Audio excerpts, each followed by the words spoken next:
नमस्कार मेरे प्यारे साथियों, स्वागत आप सभी का हमारे एग्जामपुर चैनल पर। मैं निखिल गोयल आप सभी के लिए UP triple S C JE batch crash course को लेकर सिविल इंजीनियरिंग के अंतर्गत आया हूं। उम्मीद करता हूं आपकी खुशहाली की। और मैं जो भी सॉइल मैकेनिक्स आप लोगों को पढ़ा रहा हूं, पढ़ाने का प्रयास कर रहा हूं, और जो मैंने एक्स्ट्रा क्लासेस, 2 स्पेशल क्लासेस आप लोगों के बीच में ली है, मुझे उम्मीद है कि तुम्हें एक एक चीज बहुत अच्छे से समझ आई होगी। और सबसे बड़ी बात है कि तुमने खुद से प्रैक्टिस की होगी, क्योंकि मेरा मानना यह है कि 23 घंटे बाकी के तुम अपने आप में अपने साथ रखकर अपनी तैयारी करते हो, एक ही घंटा मेरे साथ बिताते हो, तो उस 1 घंटे से ज्यादा मुझे 23 घंटों का महत्व नजर आता है। उन 23 घंटों में जितनी प्रैक्टिस तुम जी जान से कर सकते हो उतनी करो, क्योंकि practice makes a man perfect. और याद रखना, अगर सिलेक्शन हुआ तो तुम्हारी ही मेहनत से होगा, मेरे 1 घंटे नहीं होगा। मतलब ऐसा नहीं है कुछ नहीं होगा, सिर्फ आपको एक मदद मिलेगी, लेकिन रास्ते पर आपको खुद चलना पड़ेगा, यह सच्चाई है। तो जैसा कि आप सबको पता है मेरे प्यारे बच्चे, सॉइल मैकेनिक्स के अंतर्गत हमने 2 यूनिट को कंप्लीट कर लिया था। यूनिट 1 यूनिट 2 को प्रैक्टिस भी इनकी कर ली थी। आज मैं आपके साथ एक नई यूनिट को स्टार्ट करने वाला हूं, जिसका नाम आता है कॉम्पैक्शन। यूनिट अच्छी है, आसान है, कोशिश करूंगा आज ही खत्म कर दो कोशिश करूंगा, और आपको समझ भी आ जाएगी, क्योंकि नोट्स तो मैं पूरे लिखकर ही लाया हूं, वही आपको दिखाऊंगा और आपको समझ आ जाएगा। तो स्टार्ट करते हैं। Now ladies and gentleman, soil mechanics के अंदर हमारे पास एक यूनिट आती है कॉम्प्रेसिबिलिटी। कॉम्प्रेसिबिलिटी का मतलब आता है सॉइल में दबना। मैंने कहा कॉम्प्रेसिबिलिटी का मतलब सॉइल में दबाव आना या सॉइल की वॉल्यूम में कमी आना।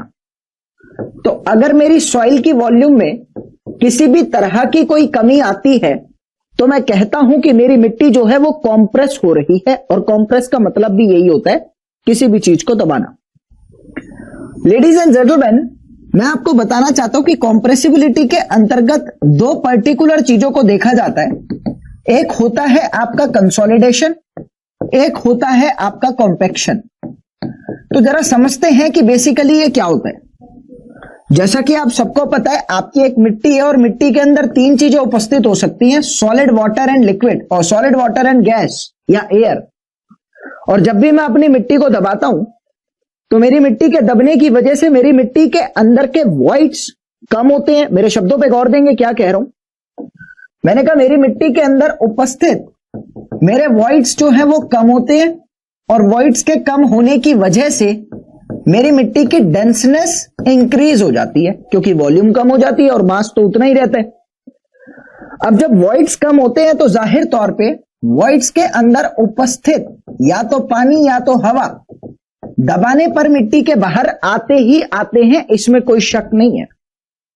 और जब वो दबाने पर मिट्टी के बाहर आते हैं, तो या तो पानी बाहर आएगा या हवा बाहर आएगी।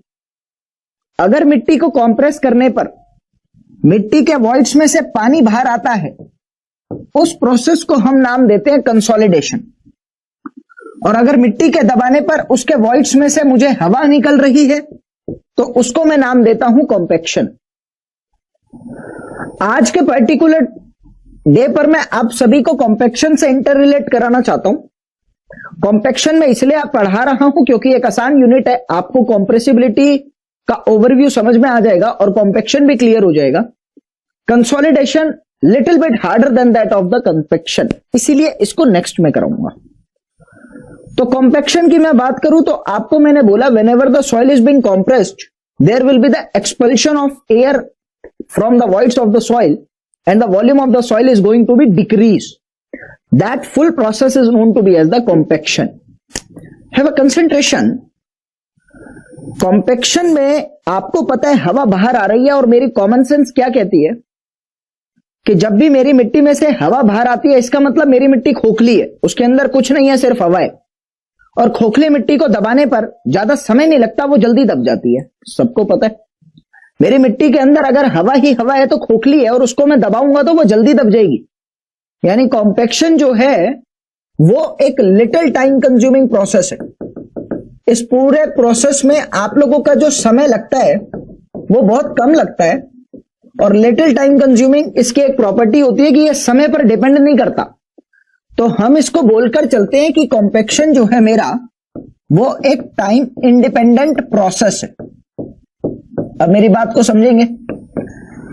जैसा कि आप सबको पता लगे कि आपकी मिट्टी के अंदर वॉइड्स हैं और वॉइड्स जो है वो सिर्फ और सिर्फ आप लोगों के हवा से फिल्ड है, क्योंकि हम ये मानकर चल रहे हैं कि कॉम्पेक्शन में हवा का ही प्रोसेस देखा जा रहा है, पानी को नहीं देख रहे।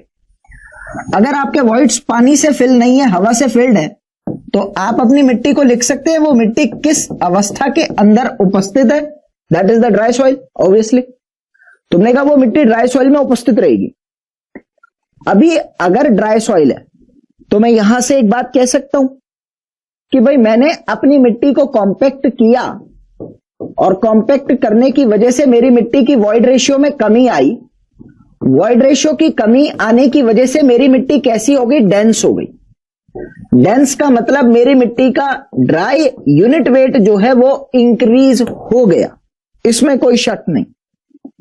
तो लेडीज एंड जेंटलमैन, मैं ये बात कह सकता हूं कि कॉम्पैक्ट करने से मेरी मिट्टी का ड्राई यूनिट वेट इंक्रीज होता है। ठीक है, तो चलिए अपने सेशन के कुछ वन लाइनर्स आप लोगों को दिखाना चाहता हूं और इसी के साथ आपको कहना चाहता हूं कि वन लाइनर मैं दिखा रहा हूं, लेकिन आप सेशन को दोबारा देखकर इन वन लाइनर्स को नोट कर लीजिएगा, क्योंकि गारंटी मेरी आप लोगों से, अगर कॉम्पैक्शन से रिलेटेड सिंगल क्वेश्चन भी आपके एग्जाम में आया तो वो इन्हीं में से आएगा, इससे बाहर कुछ नहीं आ सकता। और पूरी इंडिया के अंदर इससे आसान भाषा में कॉम्पैक्शन को नहीं समझाया गया है, वो मात्र सिर्फ आपको इसी प्लेटफॉर्म पर मेरे नोट्स में से ही मिलेगा जो मैं आपको दिखा रहा हूं। तो आपको समझ आना अनिवार्य होगा। कुछ ना समझ आए तो मुझको कमेंट जरूर करिएगा। ठीक है, तो सबसे पहले मेरी बात आती है यहां पर, शुरू करेंगे कॉम्पैक्शन की डेफिनेशन के साथ।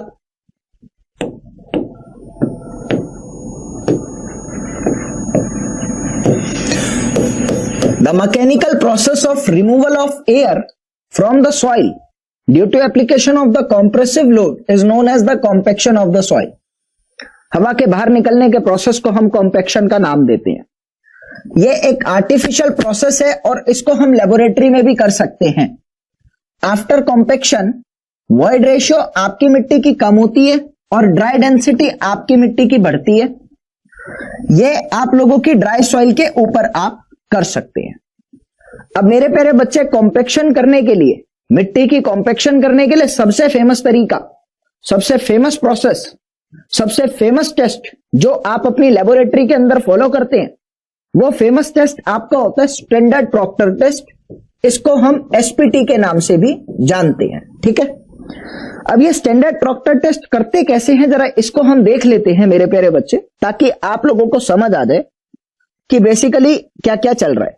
इतना आपको मैं मानकर चल रहा हूं, समझ आ गया कि आप अपनी मिट्टी को सिर्फ दबा रहे हैं, दबाने से आपकी मिट्टी की वॉल्यूम कम हो रही है, उसको आप कॉम्पैक्शन का नाम देते हैं।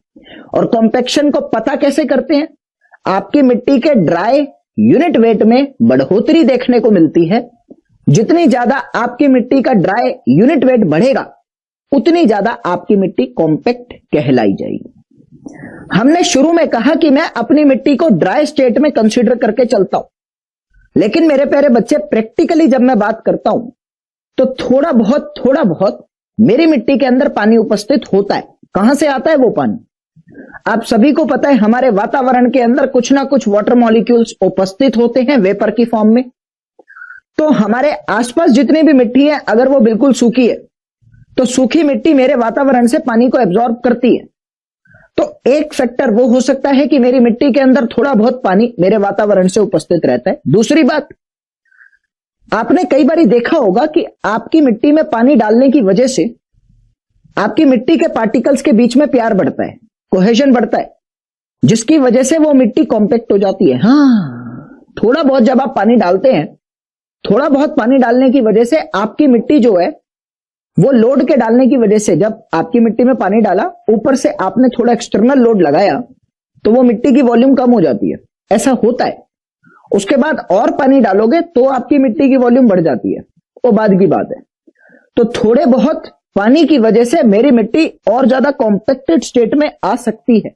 तो इसीलिए भी हम अपनी मिट्टी को 100% ड्राई नहीं रखते, कुछ पानी उसके अंदर रखकर चलते हैं। ठीक है, तो बेसिकली आप क्या करते हैं, आप अपनी मिट्टी को लेते हैं और उस मिट्टी के अंदर पानी डालते हैं और आप उस पानी के अंतर्गत ये चेक करते हैं कि कितने परसेंट पानी पर कितना ड्राई यूनिट वेट आपकी मिट्टी में मिल रहा है।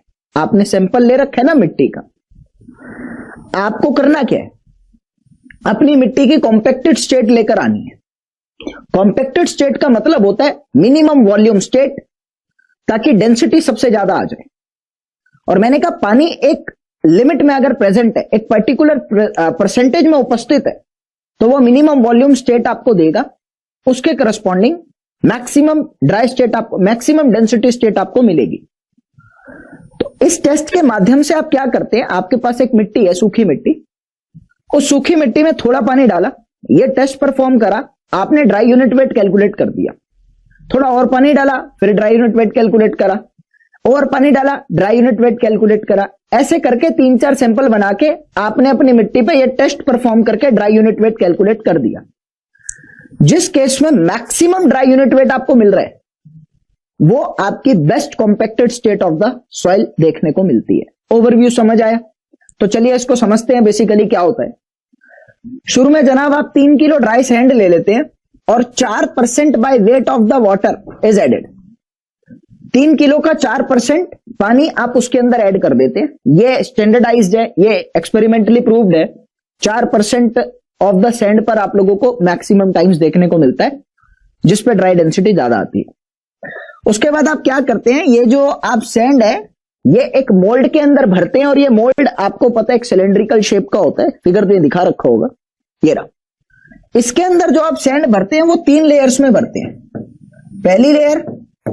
पहली लेयर को भरने के बाद इसके ऊपर आप लोग 25 ब्लोज देते हैं।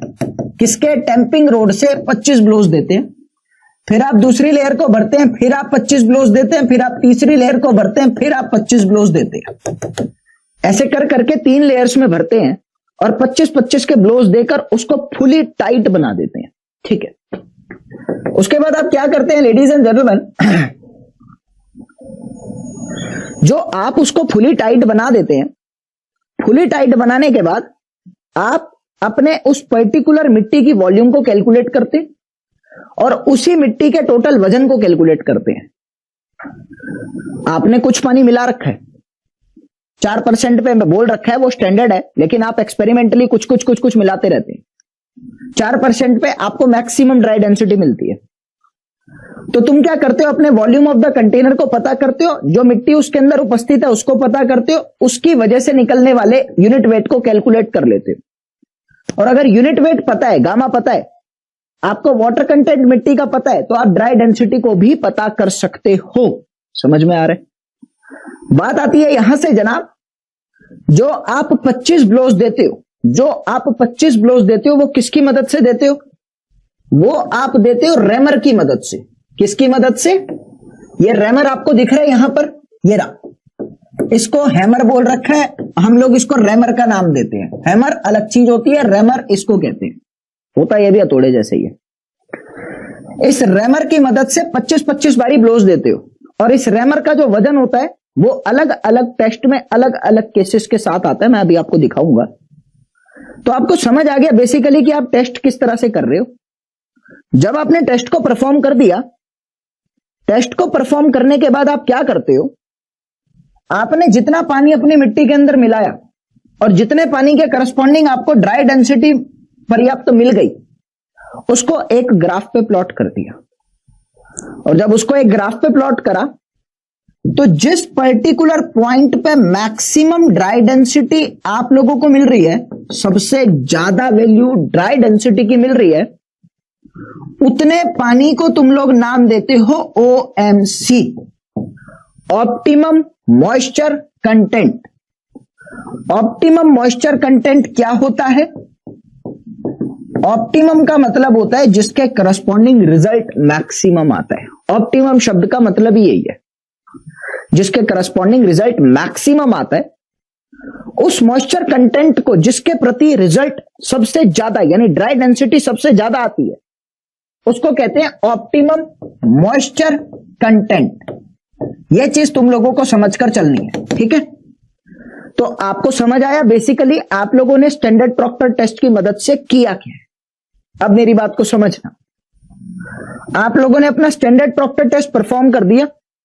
स्टैंडर्ड प्रॉक्टर टेस्ट परफॉर्म करने के बाद आप लोगों ने ओएमसी भी देख लिया कितना आ रहा है, और उसी ओएमसी के बाद आप लोगों ने यह भी देख लिया कि ओएमसी क्या होता है और ड्राई डेंसिटी मैक्सिमम उसके करस्पॉन्डिंग आती है।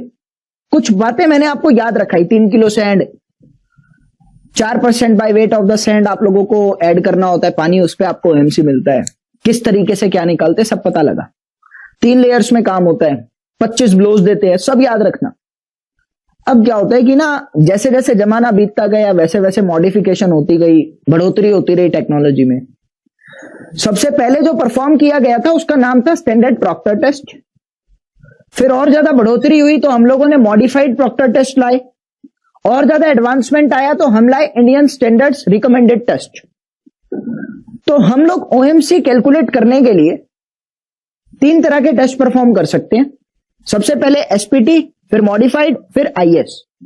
ऑब्जेक्टिव पेपर के अंदर, यूपी का ऑब्जेक्टिव ही है ना, उसमें आप लोगों के इनसे बहुत क्वेश्चन पूछता है कि तुम्हारा एसपीटी टेस्ट में ये रिकमेंडेशन थी, मॉडिफाइड में ये थी, इंडियन में ये थी, इनमें से ऑब्जेक्टिव आते हैं। अगर तुम एसपीटी टेस्ट को परफॉर्म करते हो और जो तुम्हारा रैमर था जिससे तुम 25-25 ब्लोज देते हो, उसका वजन होता है 2.5 किलो, और उसकी जो फ्री फॉल तुम करते हो वो करते हो 305 मिलीमीटर की हाइट से, यानी 30.5 मिलीमीटर की, 30.5 सेंटीमीटर की हाइट से तुम उसको उठाते हो, घेरते हो 25 बारी। इसी को तो कहते हैं 25 ब्लोज। ठीक है, 3 लेयर में अपने सैंपल को भरते हो और एक लेयर पे 25 ब्लोज देते हो। समझ आया? वही अगर तुम मॉडिफाइड प्रॉक्टर टेस्ट का यूज करते हो तो यहां पे तुम्हारे रैमर का वजन होता है 4.5 किलो, और इसकी जो फ्री ड्रॉप होती है ये 45 सेंटीमीटर की हाइट से घेरी जाती है। समझना मेरी बात को। लेयर यहां पे भरी जाती है 5 और ब्लोज 25 ही रहती है। वहां 3 लेयर में भर रहे थे, यहां 5 लेयर में भरते हो, ब्लोज 25 रहते हैं। इधर रैमर का वजन हल्का है, उधर रैमर का वजन ज्यादा है। इसको हम लोग लाइट वेट कॉम्पैक्टेंट टेस्ट के नाम से भी जानते हैं। लाइट वेट कॉम्पैक्शन, इसको हम लोग हैवी वेट कॉम्पैक्शन के नाम से भी जानते हैं। ठीक है बच्चे, याद रखेंगे, किसी भी नाम से एग्जाम में आ सकता है। और तीसरा हमारे खुद का भारत का, सबसे ज्यादा चांस इसी के होते हैं पूछने के, या तो इसके या एसपीटी के। यहां wait of the rammer 4.9 kilo, free drop 45, 5 और 25 ब्लोज से इसको जाना जाता है। तो अब हम ये जो टेस्ट कर रहे हैं, ये टेस्ट करने की अहमियत क्या है, क्यों हम ये टेस्ट परफॉर्म कर रहे हैं अलग अलग, ये हमने देखा जनाब। जैसे जैसे हम अलग अलग अलग अलग टेस्ट को परफॉर्म कर रहे हैं, जैसे कि एसपीटी और बढ़ाया, मॉडिफाइड और बढ़ाया, आईएस पे चले गए, तो ये लोड को बढ़ाने से, तरीके लेयर्स को बढ़ाने से, फ्री फॉल को बढ़ाने से आप लोगों के मिट्टी के प्रॉपर्टीज में क्या फर्क आता है। हमने 3 तरह के टेस्ट परफॉर्म करे। एसपीटी, ये याद रखना, ये मैं आप लोगों के जेईई एग्जाम के लिए पढ़ा रहा हूं, मैं आपको बहुत डीप में नहीं लेके जाऊंगा। मैं आप लोगों को JK triple S B level तक का भी पढ़ा रहा हूं, मतलब वो JK triple S B, DFCCIL, UP triple S C या होने वाले पीएसयू तक का लेवल आपका यहां कवर अप है। मैं एनालिसिस पे नहीं जा रहा, रीजन नहीं बता रहा, मैं समय को मद्देनजर रखते हुए, क्वांटिटी वर्सेस क्वालिटी के इफेक्ट को मद्देनजर रखते हुए उतना पढ़ा रहा हूं जितना एग्जाम के लिए जरूरी है। ठीक है,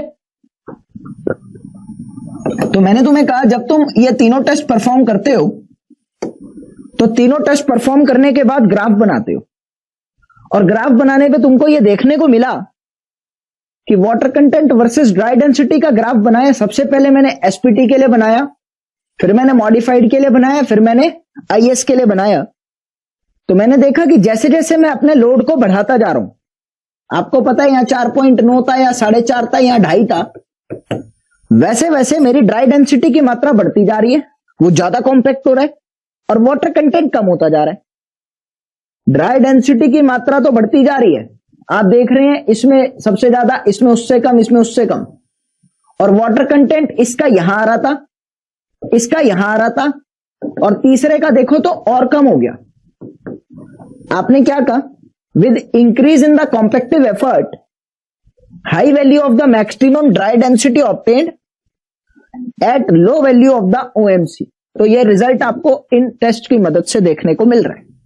ये चीजें तुम लोगों को समझ में आनी चाहिए, ठीक है। अब इस ग्राफ के अंतर्गत दो इंपॉर्टेंट शब्द आते हैं। एक शब्द आता है तुम्हारा जिसको कहा जाता है जीरो एयर वॉइड लाइन, एक शब्द आता है तुम्हारे पास जिसको बोला जाता है कांस्टेंट एयर वॉइड लाइन। इसका मतलब क्या है? देखिए, सबसे पहले तो आपको सिर्फ ये शब्द समझना है कि जीरो एयर वॉइड का मतलब क्या होता है। जीरो एयर वॉइड को मैं कहूं तो तुम कह सकते हो फुली सैचुरेटेड। अगर कोई मिट्टी के अंदर सिर्फ पानी ही पानी उपस्थित है तो उस मिट्टी के अंदर की हवा कितनी? Zero, obviously. और उसी को मैं कहता हूं जीरो एयर वॉइड। तो जीरो एयर वॉइड लाइन एक ऐसी लाइन हो गई मेरे ग्राफ के ऊपर ही, एक ऐसी लाइन, एक ऐसी रेखा जिसके ऊपर हर पॉइंट पे मेरी मिट्टी के अंदर हवा की वैल्यू जीरो, यानी एवरी पॉइंट मिट्टी जो है वो फुली सैचुरेटेड स्टेट में उपस्थित रहेगी। बिल्कुल सही बोला तुमने। कहा how actually you are going to find that kind of the points. अभी समझना, आपने कहा इस ग्राफ के ऊपर किसी भी पॉइंट को कंसीडर करो। आपने जस्ट इस ग्राफ के ऊपर मेरे बनाए हुए डॉटेड डॉटेड पॉइंट्स को कंसीडर करा। आपने कहा इस वाटर कंटेंट के करस्पॉन्डिंग जो ड्राई डेंसिटी मिल सकती थी वो ये थी, लेकिन अगर इसी पॉइंट पर मैं अपने वाटर कंटेंट को बढ़ा देता हूं, मैंने कहा इसी पॉइंट पर अगर मैं वाटर कंटेंट को बढ़ा के यहां पर देखता हूं तो मुझे पता है भाई इसमें अगर वाटर कंटेंट को बढ़ाऊंगा तो मेरे सारे के सारे वॉइड्स मेरे पानी से भर जाएंगे। वहां पे ड्राई डेंसिटी नाम की कोई चीज आपको देखने को नहीं मिलेगी।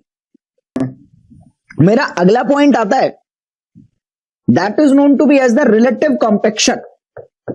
वैसे देखी जाए तो मैंने आपको रिलेटिव कॉम्पेक्शन के बारे में पहले पढ़ा रखा है और यह बता भी रखा है कि relative compaction is defined as unit weight of the compacted soil in a field to the unit weight of the maximum compacted soil। कहने का मतलब है जो मिट्टी के अंदर आपकी मिट्टी है उसकी नेचुरल कंडीशन का जो यूनिट वेट है और जो मैक्सिमम कॉम्पैक्टेड यानी जिसकी वॉल्यूम सबसे कम है और मैक्सिमम ड्राई डेंसिटी जिसकी सबसे ज्यादा है उसका यूनिट वेट, दोनों का जो रेशियो होता है वो रिलेटिव कॉम्पेक्शन बताया जाता है, जैसा कि फॉर्मूला स्क्रीन पे दिख रहा है। रिलेटिव कॉम्पेक्शन आप लोगों का 80 से 100 के बीच में लाई करता है और मैंने इसका रिलेशन आपको पहले भी पढ़ाया था, डेंसिटी इंडेक्स इंटू 0.2 प्लस में 20। ये आपका जनरली एक फॉर्मूला रहता है रिलेटिव कॉम्पेक्शन का डेंसिटी इंडेक्स के साथ। तो बात आती है यहां से, अभी ये सब मैं आपको बता चुका हूं कि आप लोगों के weight of the rammer, free drop, number of layers, light weight और हैवी वेट में किस तरीके से जाता है। एक और छोटा सा टर्म आता है जिसको बोला जाता है यहां पर compactive energy. Now ladies and gentleman, what do you mean by the term compactive energy? Compactive energy is defined as weight of the rammer into में free drop into number of layers into number of blows. अगर आप ऊपर वाली 4 terms को देख रहे हैं तो ऊपर वाली 4 टर्म आपको सिर्फ यह बता रही है कि कितने ज्यादा जोर से या कितनी जान से, कितने ज्यादा इफेक्ट के साथ आप मिट्टी पर लोड मार रहे हो, उसको दबा रहे हो। मैंने कहा जितने ज्यादा नंबर ऑफ ब्लोज होंगे उतना ज्यादा मिट्टी दबेगी, जितना ज्यादा वेट होगा उतनी ज्यादा मिट्टी दबेगी, जितना ज्यादा दूर से यानी ऊंचाई से फेंकोगे उसका ड्रॉप होगा उतनी ज्यादा मिट्टी पे जोर पड़ेगा, वो दबेगी। तो आप अगर ध्यान से देखो तो तुमने कहा जितना तेजी के साथ मिट्टी को किस किस तरीके से दबा सकते हो, ऊपर वाली सारी टर्म्स में तुम वो ही बता रहे हो। और तुम्हें पता है कि जितनी ज्यादा मिट्टी की वॉल्यूम होगी, जितना ज्यादा मिट्टी होगी उतना कम मिट्टी पर प्रभाव आएगा। ऑब्वियसली ना, एकता में बल होता है। मैंने कहा थोड़ी सी मिट्टी है वो जल्दी दब जाएगी, ज्यादा मिट्टी है उसमें टाइम लगेगा।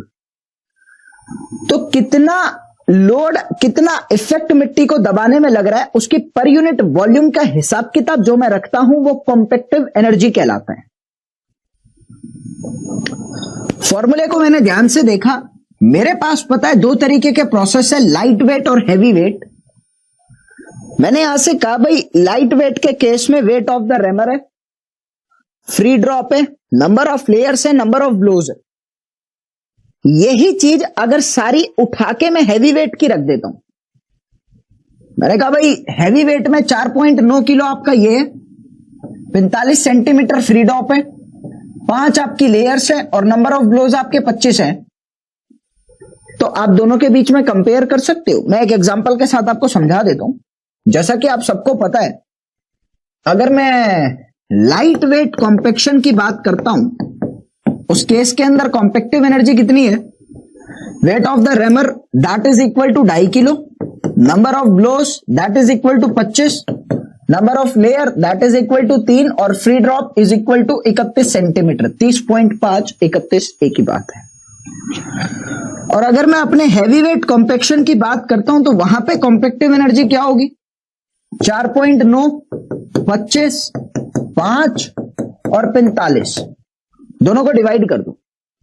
Let it be the 1, let it be the 2। तुम कह सकते हो 2/1 क्या होगा? डिवाइड करोगे तो लगभग 4.55 आएगा। तो यहां से एक रिलेशन निकल कर आता है कि तुम्हारा हैवी वेट कॉम्पैक्टिव एनर्जी जो है वो 4.55 times of light weight compactive energy होता है, बस। और इसी के सारे मैं आगे चलता हूं और इसको लेकर चलता हूं, ठीक है? ये तुमको क्लियर करना है। तो यहां पर आपका कॉम्पैक्शन समाप्त होता है और मुझे उम्मीद है कि तुम कॉम्पैक्शन अच्छे से क्लियर कर चुके हो। आगे देता हूं ताकि क्वेश्चंस करूंगा तो अच्छे से क्लियर हो जाएगा, ठीक है? सबसे पहले हमने जाना था कॉम्पैक्शन का एक इंपॉर्टेंट पॉइंट कि कॉम्पैक्शन का मतलब एसपीटी टेस्ट। एसपीटी टेस्ट के बारे में मैंने देखा तो एसपीटी टेस्ट मुझे समझ में आया था कि इसके अंदर बेसिकली हम करते क्या हैं, और एक इंपॉर्टेंट टर्म जो मुझे याद करनी थी वो क्या थी? एसपीटी टेस्ट में 3 किलो सैंड लेते हैं, 4% बाय वेट पानी मिलाते हैं, 3 लेयर्स में 25 ब्लोस के साथ करते हैं। बाकी डिटेल्स मैं आपको अभी दिखाऊंगा। और एसपीटी टेस्ट परफॉर्म करने के बाद dry density versus moisture content का ग्राफ बनाते हैं, और जिस पर्टिकुलर मॉइस्चर कंटेंट पे मैक्सिमम ड्राई डेंसिटी आती है उसको ओएमसी का नाम देते हैं। हमने जीरो एयर वॉइड लाइन के बारे में देखा था राइट साइड में, और कांस्टेंट एयर वॉइड लाइन यानी जहां कॉन्स्टेंटली एयर वॉइड्स मिलते हैं उसको भी देखा था।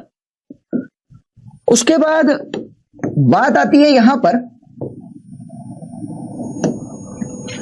कि 3 तरीके के टेस्ट देखे थे। बहुत इंपॉर्टेंट टेबल है, आप देखेंगे क्वेश्चंस में अक्सर पूछता है किस तरीके से क्या क्या इनकी स्पेसिफिकेशंस रहती हैं, वो हमने देख ली थी।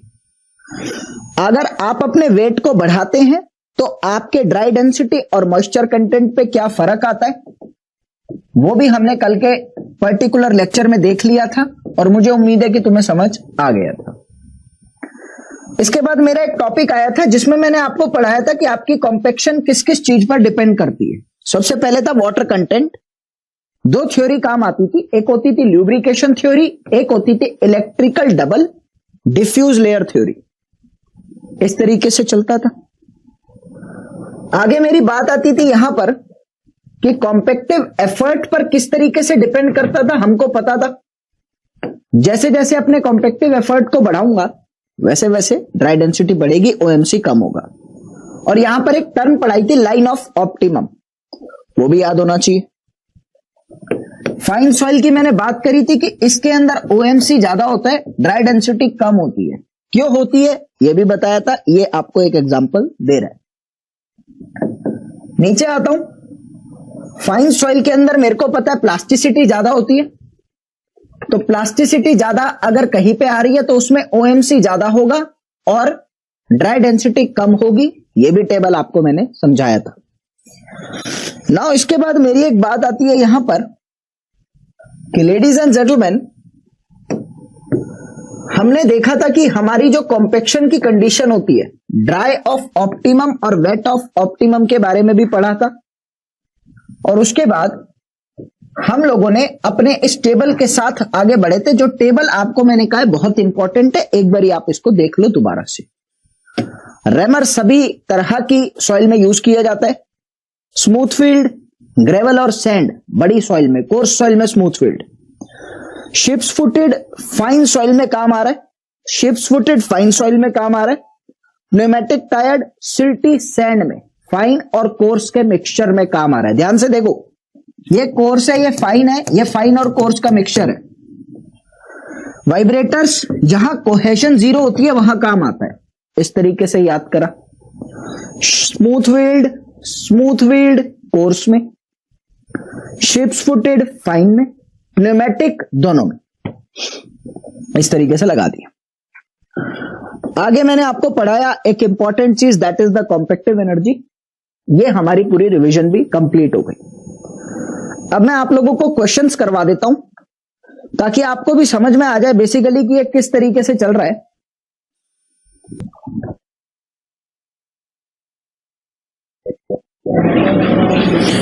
एक मिनट का पेशेंस करेंगे, मैं जरा क्वेश्चन ले लेता हूं ताकि आपको अच्छे से समझ में आ जाएगा क्वेश्चन सेशन किस तरीके से आगे जाएंगे।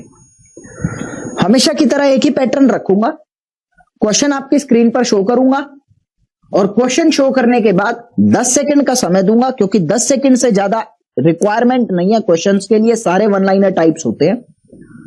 10 सेकंड बाद मैं सॉल्व करूंगा और उम्मीद रखूंगा कि तुम उसमें खुद से भी अटेम्प्ट कर लोगे। तुम्हें आंसर करने की जरूरत नहीं है, तुम खाली अपने आप में आंसर करके उसको चेक करना कि तुम गलत हो कि सही हो। अगर कुछ लगता है तुम्हें कि तुम्हारे वहां पर डाउट आ रहे हैं तो आप वीडियो में कमेंट कर सकते हैं और उसको हम डिस्कस कर लेंगे, ठीक है।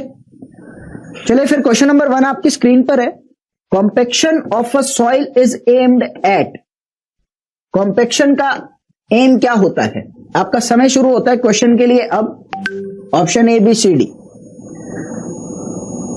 Decreasing dry density, increasing porosity, decreasing void ratio, decreasing shear strength. जैसा कि सबको पता है कॉम्पेक्शन करने से वॉइड रेशियो तो कम होता है और ड्राई डेंसिटी बढ़ती है, तो यहां पे ऑप्शन नंबर सी मैच कर रहा है, वॉइड रेशियो कम होगा। अगला क्वेश्चन आपकी स्क्रीन पर है, क्या कहता है question? For conducting SPT test, standard proctor test को परफॉर्म करने के लिए the weight of the hammer, free fall और number of blows per layer, number of layers कितनी होती है? एसपीटी के स्पेसिफिकेशंस के बारे में डाटा पूछा है। समय शुरू होता है अब।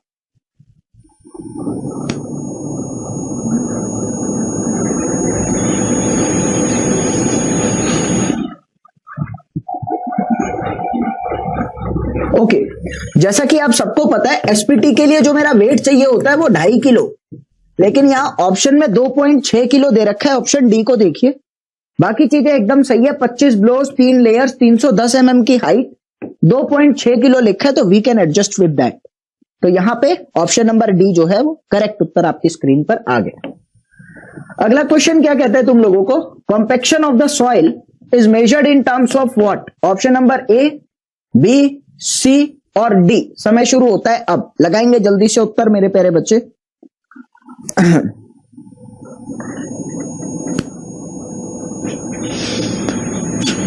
चले, आप सबको पता है हम गामा डी वर्सेस ओएमसी का ग्राफ बनाते हैं, तो कॉम्पेक्शन ड्राई डेंसिटी की टर्म्स में मेजर होती है। ये मैंने आपको अपनी वन लाइनर में पढ़ा दिया था। आगे क्या कहता है आप लोगों को अगला question? In a standard proctor test the water content W1 and the maximum dry density gamma D are related as what? Water content and maximum dry density standard Proctor test में किस तरीके से रिलेट होते हैं? Gamma max is linearly proportional to W. Gamma D is inversely proportional to W. Gamma D max corresponds to unique value of W. None of the above. Option A, B, C, D। आपका समय शुरू होता है अब। लगाएंगे।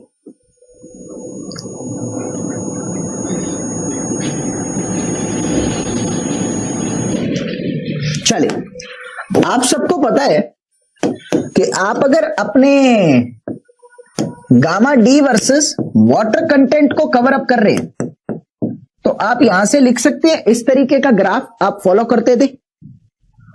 आपने का जब इस तरीके का ग्राफ फॉलो करते थे तो यहां ओएमसी मिलता था और यहां मैक्सिमम ड्राई डेंसिटी आती थी। एक यूनिक नेचर मिल रहा है, ऐसा कोई लीनियर और इनवर्सल का वो नहीं आ रहा रिलेशन।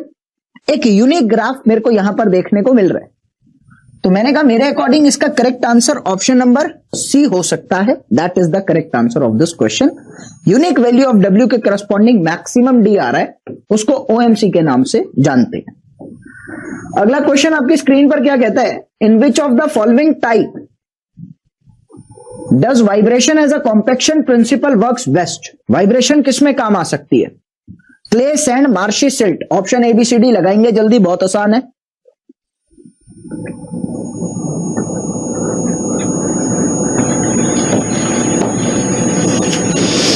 भाई राजपूत मुकेश, कोई दिक्कत आ रही है बच्चे आपको? प्लीज कमेंट में लिखिएगा। आपका समय खत्म। जैसा कि आप सबको पता है, वाइब्रेशन के लिए मैंने बताया जहां कोहेजन 0 होता है वहां यूज करते हैं, और कोहेजन सैंड के अंदर 0 होता है, बाकी सब में है। देखो आप ऑप्शन में, तो यहां पर हम यूज कर सकते हैं ऑप्शन नंबर बी को। अगला क्वेश्चन इधर है, ऑप्शन बाद में है, तो मैं पहले देख लेता हूं क्वेश्चन क्या कह रहा है। If the following equipments used at a construction site, अभी आपको ऑप्शन दिखेंगे।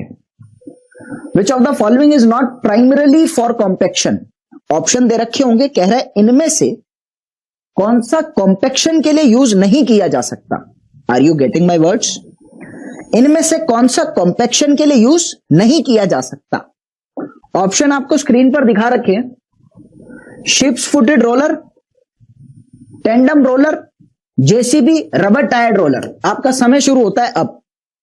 कॉम्पेक्शन के लिए इनमें से कौन सा यूज नहीं किया जा सकता? बहुत आसान है क्वेश्चन। जैसा कि आप सबको दिख रहा है जनाब, आप अपने जेसीबी की मदद से एक्सकवेशन करते हैं, खुदाई करते हैं, तो कॉम्पेक्शन तो नहीं करते ना। बाकी सबसे कॉम्पेक्शन की जा सकती है। ऑप्शन नंबर सी यहां पे सही उत्तर इस क्वेश्चन का आ रहा है। अगला क्वेश्चन तुमको क्या कहता है?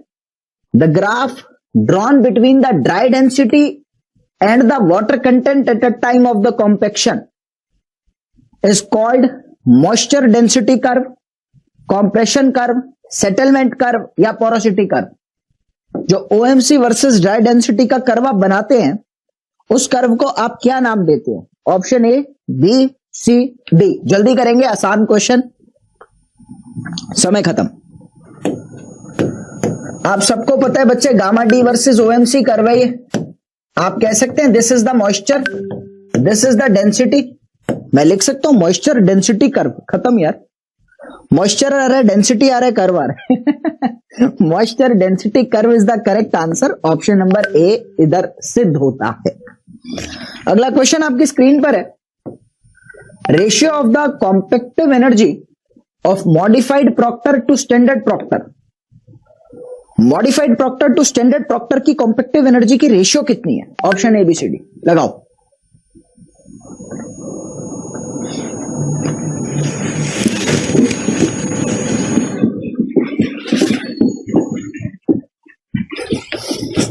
चलिए, अभी मैंने आप लोगों को बताया ladies and gentlemen, heavy weight compaction to light weight compaction की रेशियो 4.55 होती है।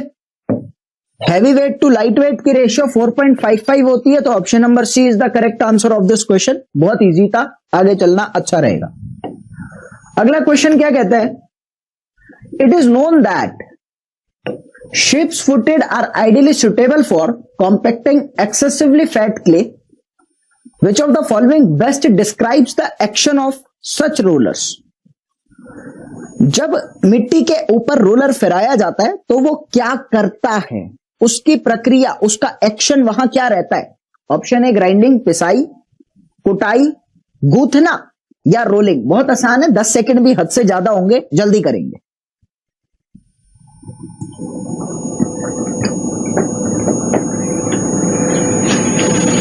चलिए, मैं आपको बताना चाहता हूं ladies and gentleman, common sense की बात है कि जब आप अपनी मिट्टी के ऊपर रोलर को फैलाएंगे तो वो क्या करेगा? वो मिट्टी को कॉम्पैक्ट करेगा, गूंथेगा। हाँ, नीडिंग का मतलब जैसे आटा गूंथते हैं वैसे ही आपकी मिट्टी भी गूंदेगी वहां पर, इसमें कोई दिक्कत नहीं है। तो नीडिंग एक्शन चलेगा। इसमें तो आप सोच के भी आंसर कर सकते हैं, ऐसी कोई इंजीनियरिंग वाली बात नहीं है। अगला क्वेश्चन आपकी स्क्रीन पर है। When compaction effect is increased in the standard compaction test, compaction effect को अगर बढ़ाया जाता है तो ऑप्टिमम मॉइस्चर कंटेंट पे क्या होता है? Decrease, increase, does not change या अनप्रिडिक्टेबल। Option ABCD। जल्दी करेंगे, बहुत इजी क्वेश्चन है। चले, आप एक चीज तो जानते हैं कि जैसे जैसे आप अपने कॉम्पेक्टिव एफर्ट को बढ़ाते हैं तो आपका OMC जो है वो डिक्रीज होता है, लेकिन गामा डी जो है वो इंक्रीज होता है, सबको पता है। तो आपका करेक्ट आंसर ऑप्शन नंबर ए बन रहा है, क्योंकि OMC यहां पे कम होगा। अगला क्वेश्चन क्या कहता है, विच of the following roller types is most suitable for fatty clay in the field. इनमें से फैटी क्ले के लिए कौन सा बढ़िया रहेगा? ऑप्शन ABCD लगाओ। ऑप्शन ABCD फैटी क्ले के लिए इनमें से कौन सा बढ़िया रहेगा?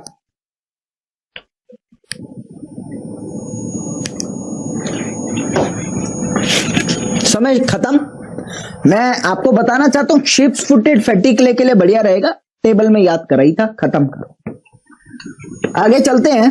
अगला क्वेश्चन क्या कहता है, zero air void curve is non linear. Zero air void curve is non linear point to what. शून्य हवा रिक्तता वक्र के आरेखिक का कारण है। Standard proctor test of dry floating as the non linear curve.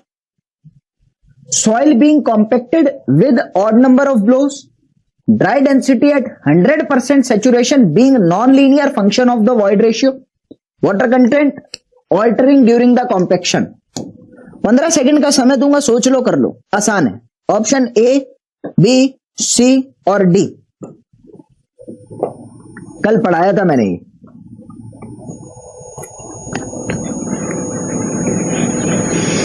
Okay, ध्यान से देखो। सबको पता है जीरो एयर वॉइड का मतलब क्या होता है? 100% सैचुरेटेड लाइन। और आपको अब समझ में आ रहा है, इसका करेक्ट आंसर ऑप्शन सी जाएगा, क्योंकि सिर्फ इसमें लिखा है। जीरो एयर वॉइड कर्व अगर नॉन लीनियर है तो इसका मतलब है कि 100% सैचुरेशन जो है वो नॉन लीनियर फंक्शन है वॉइड रेशियो का। जब भी तो जीरो एयर वॉइड स्ट्रेट नहीं आ रहा, बस बेसिक है, मैंने कल पढ़ाया था आपको। Option number C is the correct answer of this question. अगला क्वेश्चन क्या कह रहे हैं, for a given degree of compaction graph between